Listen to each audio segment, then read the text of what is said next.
AITA for wanting to divorce my husband over a birthday party and cake. I, 40F, have been married to my husband Sam, 41M, for 10 years. We have 4 children, 22, 16, 14 and 11. And up until the last few months, I genuinely thought that we could work through anything. This is not the only situation that has happened in the last few years, just the one that finally broke me.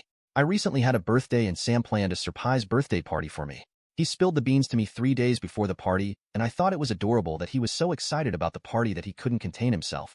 I wish this was the case. Instead, he told me that I needed to help him clean the house to get it ready for my party. Yes, you read that right. I needed to prepare food and set the house for my own party. I agreed to clean to keep the peace, but was upset.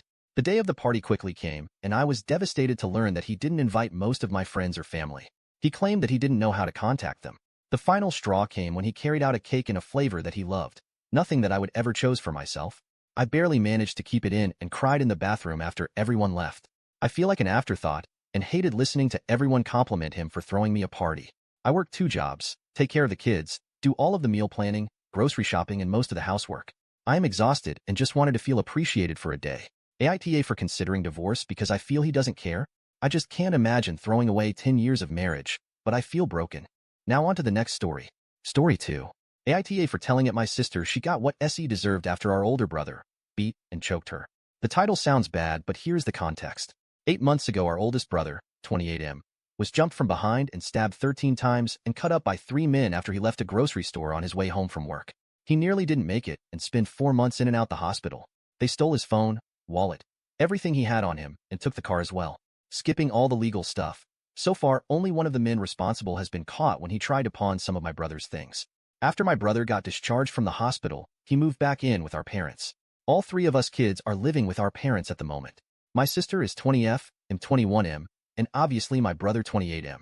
Due to what happened, my brother developed PTSD and has been diagnosed with PTSD. It was so bad that he couldn't allow anyone to walk behind him at all. He didn't even want to leave the house. I have to say that my brother is doing very well, or was doing well up until my idiot sister.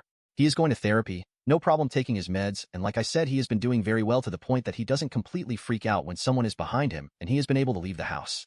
Although he still completely avoids grocery stores at the moment, and sometimes still hyperventilate if we have to stop somewhere at night, but he is working on it and is getting better.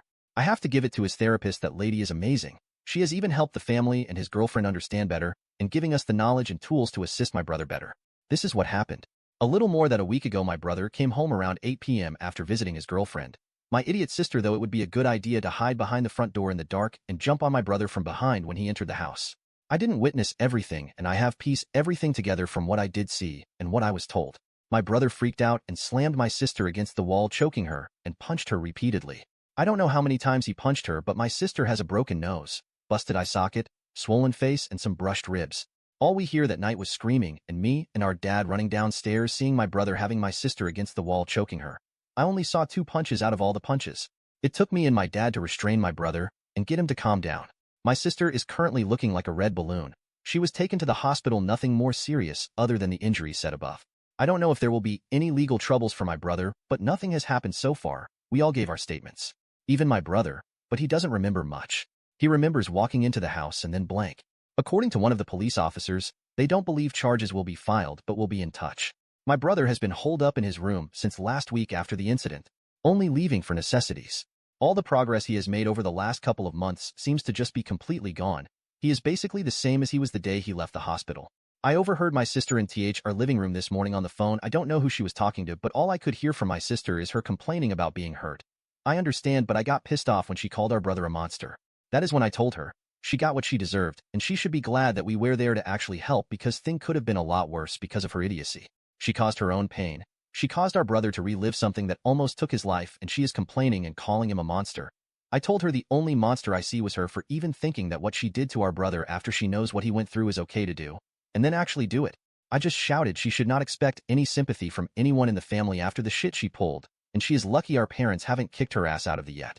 My sister just went to her room and has been in her room the whole day. I can occasionally hear crying through the wall between our rooms. My parents are pissed at me and called me an asshole for blowing up on my sister. They already had the conversation with her and I should have stays out of it. My sister was just blowing off steam with one of her friends over what happened, and I had no right to say anything I did to her. Edit. Before someone calls my brother abusive again. Before all this happened, he was a kind, caring person, always a smile on his face, that has never gotten in a physical fight before outside of a boxing ring. I'm not asking on my brother's actions by mine, but as you want to weigh in on my brother's actions, please ask yourself this question first. You get attacked by 3 men, stabbed 13 times, cut up and beat from behind, and then have someone jump on you from behind not even a year later, and see how you would react in that situation. I don't know what went through his head at that moment, but I can tell you it wasn't who my sister is jumping one as a fucking joke. It was something like, I'm getting attacked again. I have to protect myself.